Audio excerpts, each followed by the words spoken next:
Hello and welcome to my studio. I'm Jessie and this is the Knit Up and Dye podcast, episode 117, What If?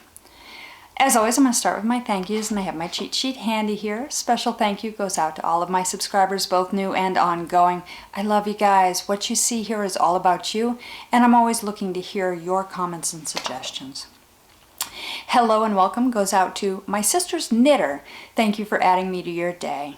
Special love and thanks go out to Monica, Nancy, Rachel, Leanne, Marie, David, Donna, Amy, Tara, Diane, Allison, Barbara, Adriana, Wayne, Patricia, Lisa Lette, Cappy, Jorge, Kath, Benty, Christy, Neetsy, Charlotte, Roseanne, Linda, Marie, Betty Ann, Scott and John, Kate, Janet, Terry,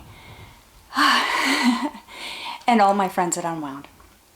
Much love goes out to my Zoom family, Robert, Juanita, Paula, Brian, Katie, Eve, Jamie, Jen, Elizabeth, Shirley, Roz, and Nicole.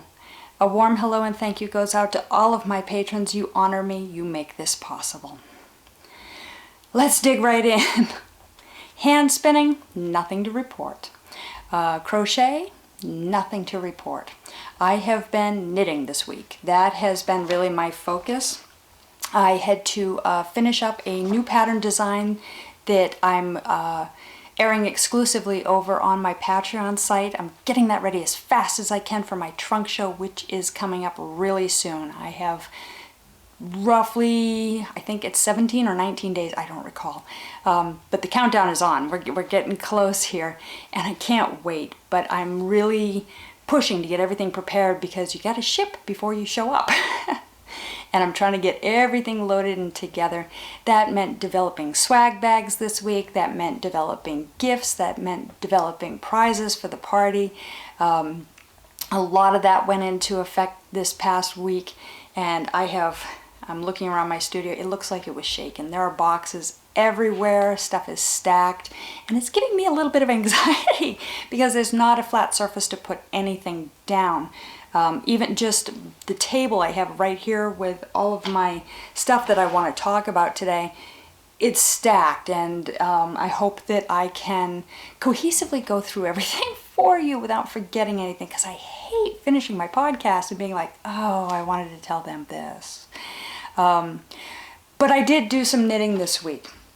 First and foremost, I got progress done on Everything is Everywhere because I haven't got any flat surfaces. I got some work done on my Brickyard sweater. This design is by Elizabeth Doherty. I made some honest to God progress this week.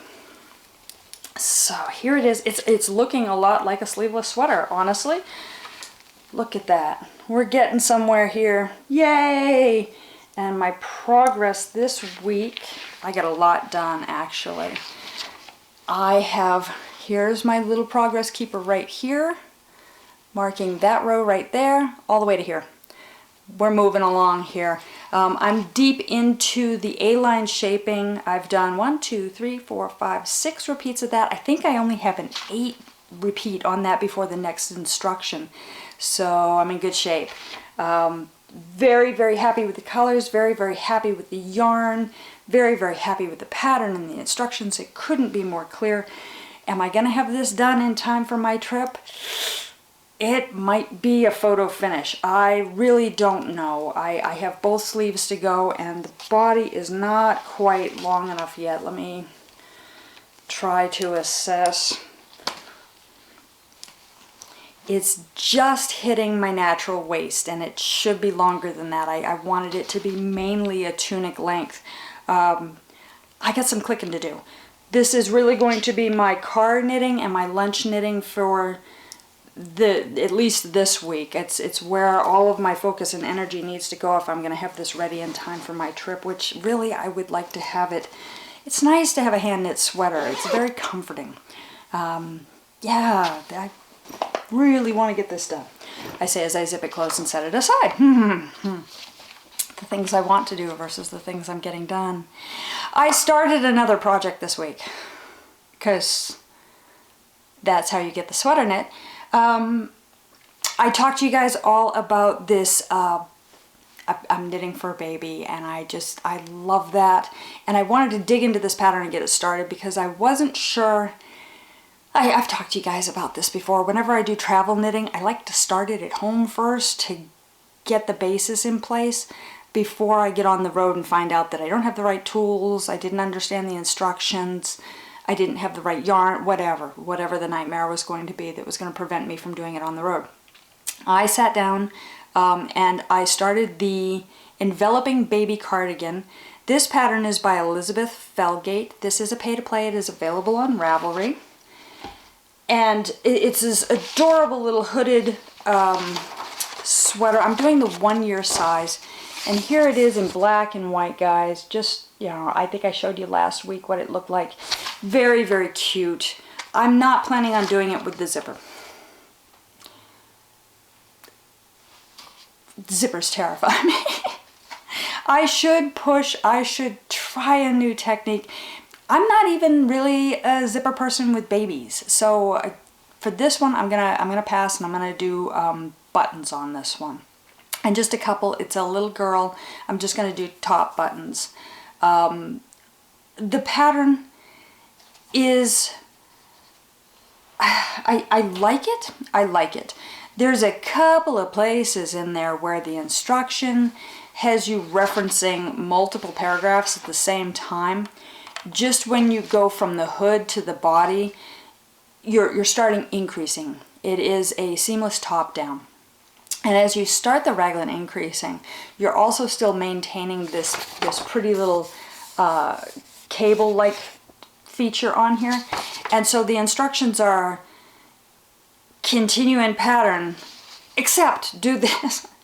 And so you're referencing multiple places. It took coffee and concentration to get through that. Once you get it, and it's easy, but it's not something I was able to do in front of the TV.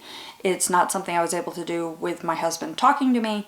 It was something that I was able to do with a mountain of coffee and a highlighter and step by step through the written instructions.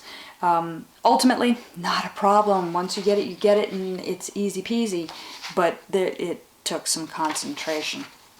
I am knitting this particular pattern in Loops and Threads Barcelona. This is a 100% acrylic. It is such pretty colors. I think it's going to be lovely for a little girl. I am doing the 1 year size, and I got a lot done on this. I started and completed the hood, and I'm down onto the raglan shaping to start the body. It's a quick knit. I'm on big, big needles. What are these?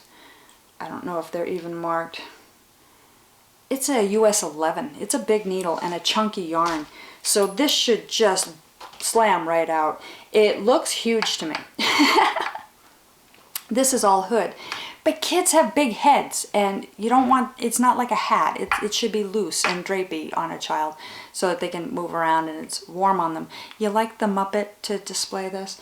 I am ultimately really enjoying it. I'm liking the colors. I'm liking the pattern. I'm ready now. I'm established enough now that I can set this aside and I can focus on my sweater and feel confident that if I take this on my trip, I won't be missing any of the materials or confused or get stymied and not be able to work on it on my trip. So yay! Things are progressing. I unearthed one other project. Today I was dyeing. I was dyeing yarn today. I was dyeing up the colorway of the month for October, and you don't get to see it yet. It's wet. Next week we're going to have the preview of that. I'll be able to show you that yarn. I'm really happy with it. It's very October, I think. I'm not even going to tell you what I called it. What a tease. However, while I was doing some dyeing, I felt very much that I couldn't focus on big things like the pattern writing I need to do or any of the blog posts I need to do. I like to sit down and really think and be very much in the moment when I do it. It's like this. I can't dye and podcast at the same time. I'm just too diversified and running around. However, I can do short stuff. I dug it out. It's alive. It exists. I pulled out my How to Eat an Elephant blanket. Haha. there it is. And I started a new square. I have one square. I don't even have one square to show you. I have the progress of less than a quarter of a square right there. But this is using the leftover yarn from my Through the Clouds crochet pattern that I did, that shawl. I wanted to get this in that blanket. I was very excited to do so, and I will finish that square today. I promise I can work on it while I'm editing this.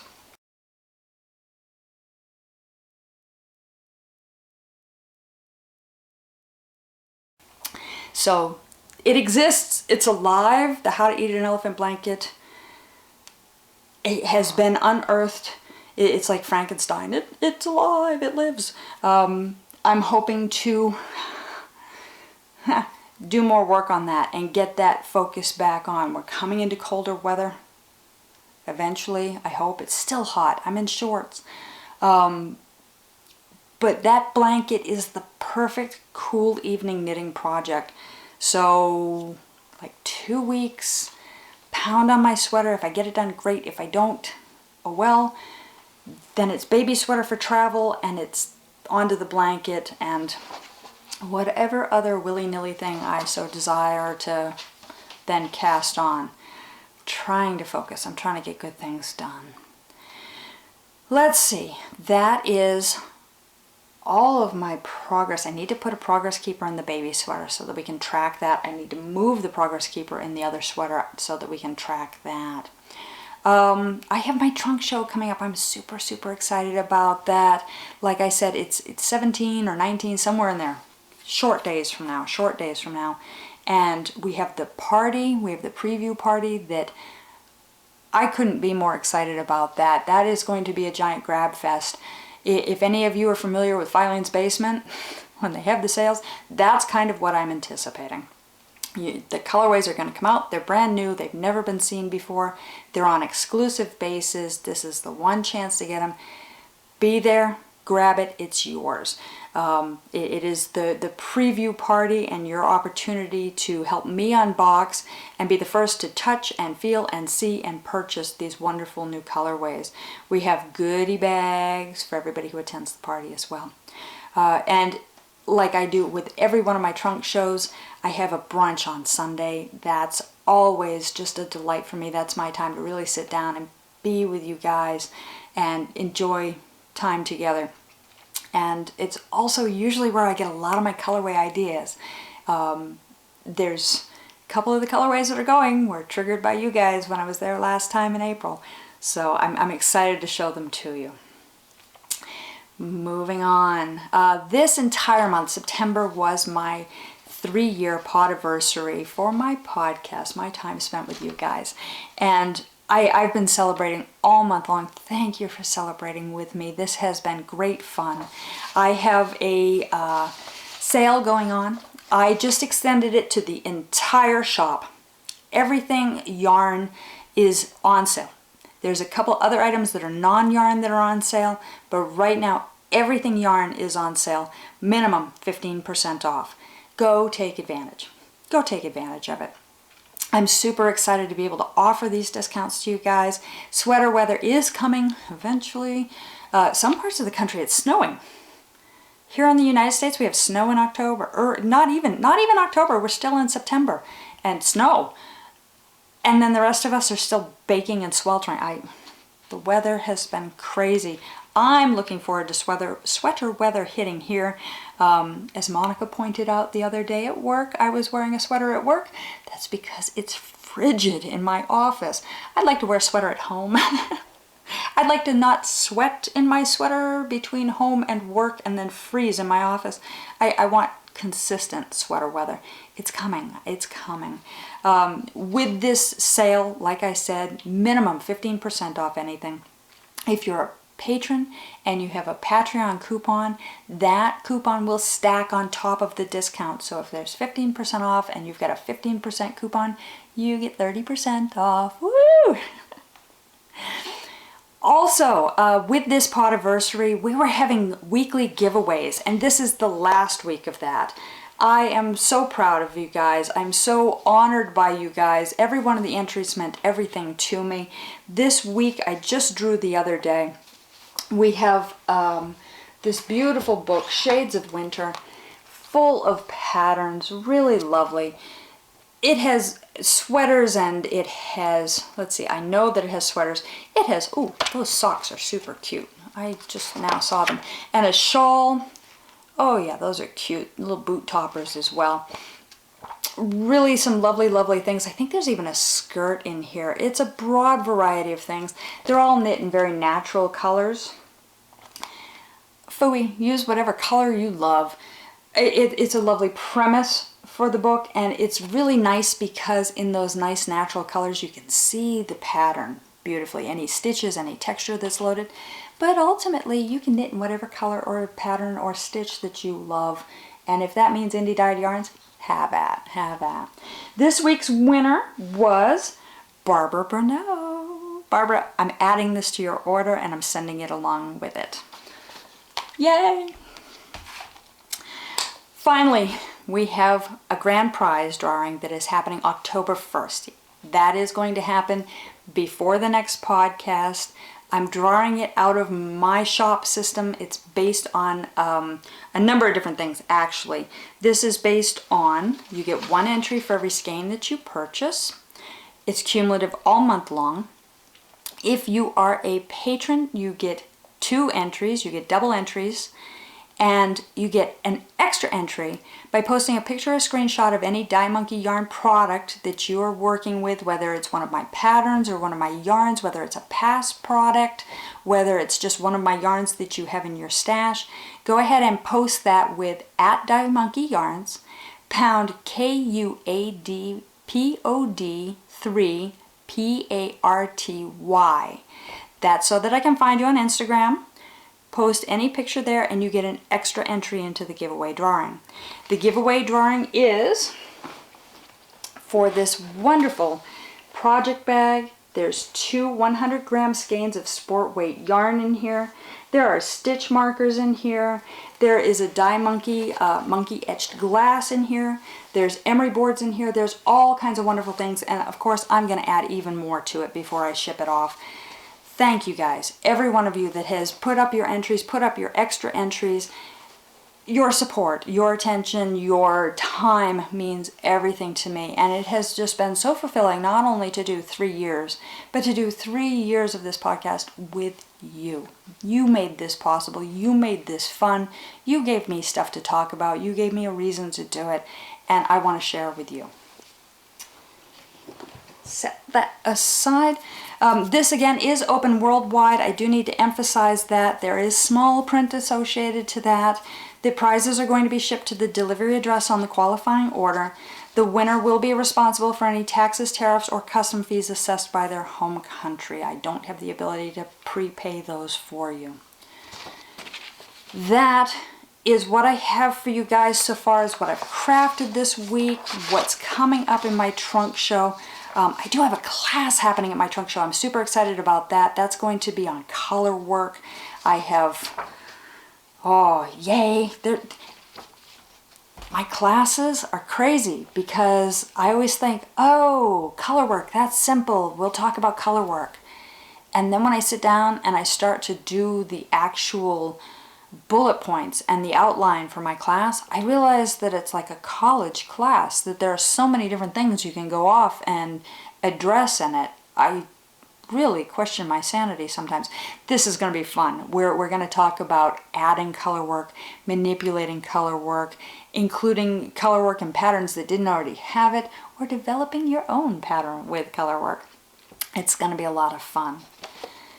So this week I had an acquisition. This was really a fun acquisition. Not so much as I acquired it as a gift. My mother is preparing to retire. Congratulations, Mom. And she's doing a lot of cleaning. We all shift in our lives, don't we? We have new things that we do and we have to redirect. And so she's been cleaning some stuff out. And in doing so, she stumbled on a couple of old knitting pamphlets that were done by yarn companies. And these are vintage. These are really quite beautiful and very exciting for me. I love this sort of thing. She found these and she mailed them off to me.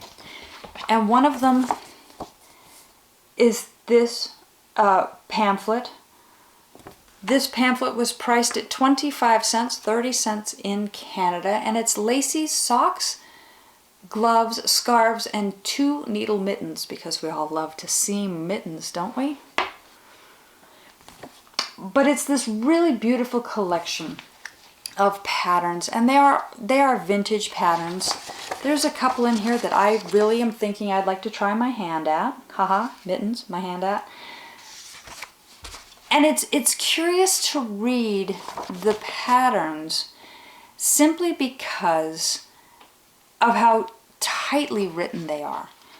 An entire mitten takes up less than a page. They're very concise. It's really quite amazing.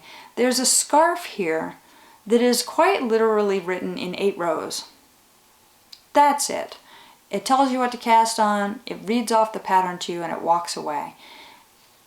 We have really changed our pattern writing. We have really made them incredibly detailed and incredibly user-friendly and very accessible to everyone. And these, in my reading of them, they were a challenge.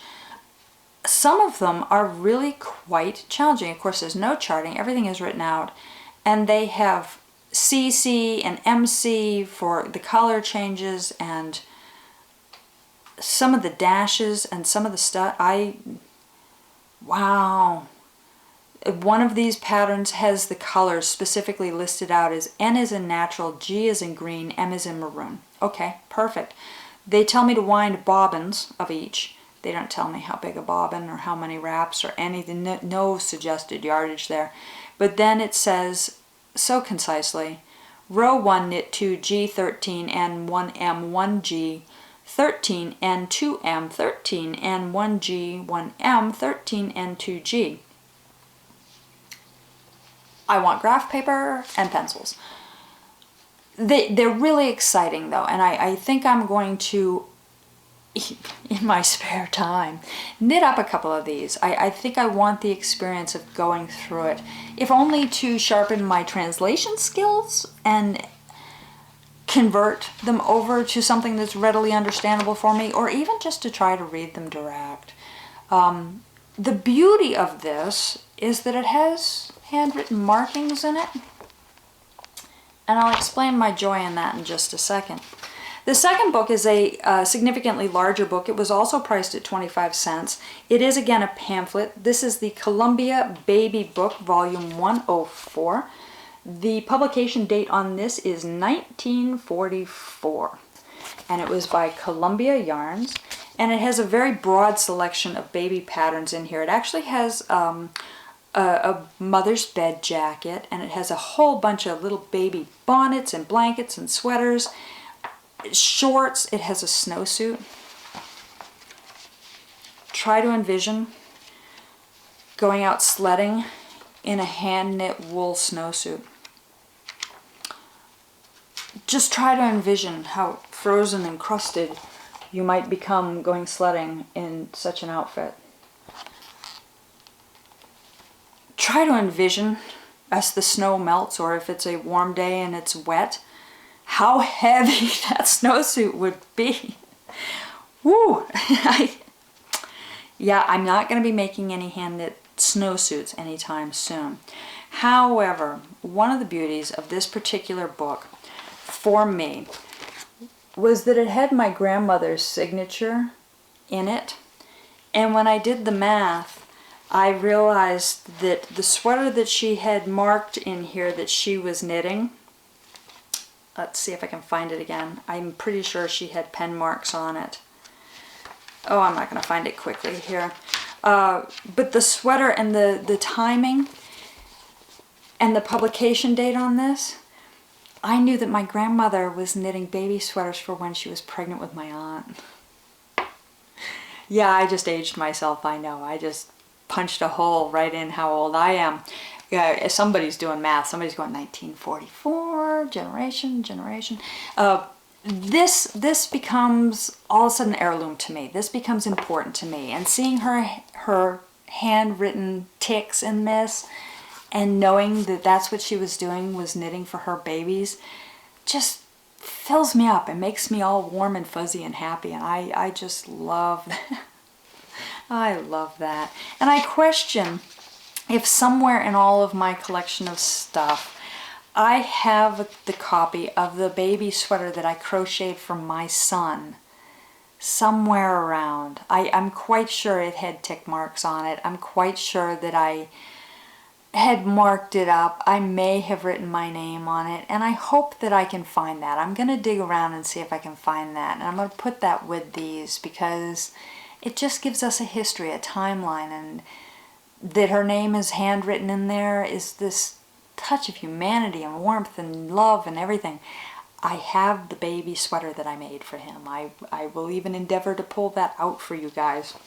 Yes, I crocheted an entire baby sweater. I remember the event so very clearly, working on that, because I hadn't crocheted in a long time when I decided to do it. And I don't know why I didn't opt to knit a sweater. I found a pattern and I bought, what is that? It's a cotton, sugar and cream, or they were little balls of cotton yarn to make this sweater for my son. And I crocheted, and I had all these little balls of this yarn because it was multiple colors. And I had them in my work basket beside the bed, and I was plugging away at it quite slowly. I was really struggling with the stitches because I know UK crochet, it was written in English crochet. I never even knew that there was a difference at the time I was doing this, so I'm sure my gauge was wacky on it, and everything was, I'm quite sure that I did it very differently than what the book was prescribing to me.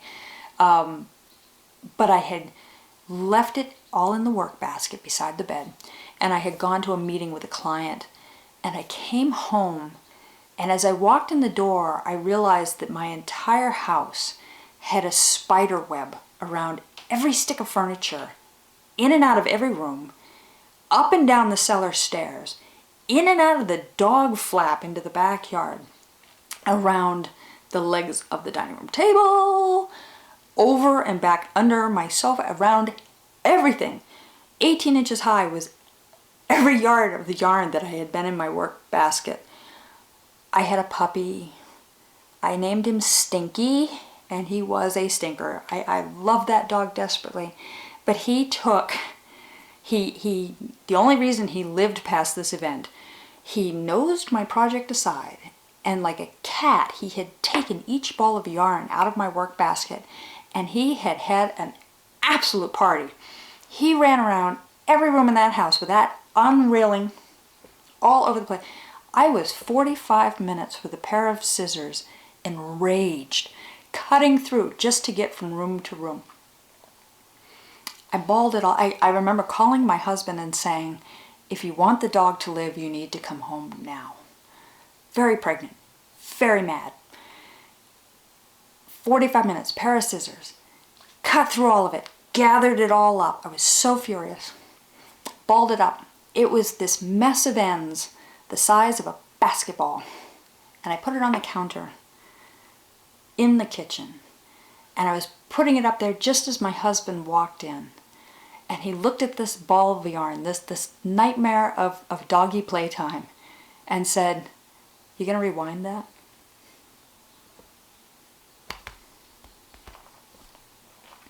Both the dog and the husband lived. And I look at this now and it makes me laugh. It is one of those moments of adversity that makes your life more memorable. It's funny. It's ridiculous. And I'm sure at least one of you is laughing at this. At least one of you has experienced something like this. I gathered myself back up, I straightened myself up, and I marched my butt back down to the Walmart, and I bought more of this sugar and cream or whatever this cotton was, and I finished that sweater. But I will always remember it for the effort that went into it, both by the dog and myself. I hope I can find the pattern. I hope I have it tucked away somewhere. All right, so that was a trip down memory lane. I named this podcast What If. Why did I name it What If? So I've been talking to you guys about prep for the show, and the podcast and the anniversary of the podcast and everything that's been going on. And I suffer from a lot of anxiety. There's not a good way to say that. I have a lot of self-doubt. And you see me week after week, I present something, a thought that comes to me, something that I focus on, something that I use to enrich my life or better myself. And this week is no different. Mine is what if. And as I've been going through the packing and the labeling and the twisting up and the creating of the bags and the writing of my class and everything, the gremlins that sit on my shoulders have been talking at me. What if they don't like your swag bag? What if I don't hit all the points in the class? What if they don't like my colors? What if the shipping fails and there's a snowstorm and my stuff doesn't make it there on time? What if my flight is delayed and I'm late to the party? All these stupid things, all these things. And to some degree, they're reasonable. I'm thinking about backup plans. I'm thinking in depth about what people want. But at the same time, I'm also listening to these little horrible gremlins in my ear that are giving me self-doubt, giving me anxiety, making me worry unnecessarily. I want to actively change my what-ifs. I want to actively make my what-ifs not negative things, but positive things. I want to try to force myself, to think better. To think with new eyes, if it were. What if? What if they love the swag bag so much that they want this to be a regular product? What if the colorways all sell out and I have nothing to send home? What if my flight is early and I get into town early? What more can I do? What if my class is so good that I consider writing a book? I need to make these things positive. I need to turn them around so that I don't feel the anxiety. I'm an anxious person. I'm still going to feel the anxiety. I'm still going to be like, well, if I get a book deal, then I'm going to... I just need to make it happy thoughts and get rid of the gremlins, or at least make the gremlins my friends. Do you experience this? Do you go through the what-ifs? Do you constantly subconsciously look for the worst? For the opportunities of failure? That's how badly wired am I, that whenever anything happens, I look for all the ways that it's going to fail. And I recognize that to some end, that's me preparing for the worst so that I can succeed, so that I can survive, so that I can do the best with whatever happens. But it always builds, and it just feels like too much when what I need to say is, what if it's a raging success instead of what if it's a failure? That's my turnaround this week. What if it's wonderful? What if it's wonderful? What if the baby sweater works out great and I end up with a wonderful memory instead of thinking only of killing my dog?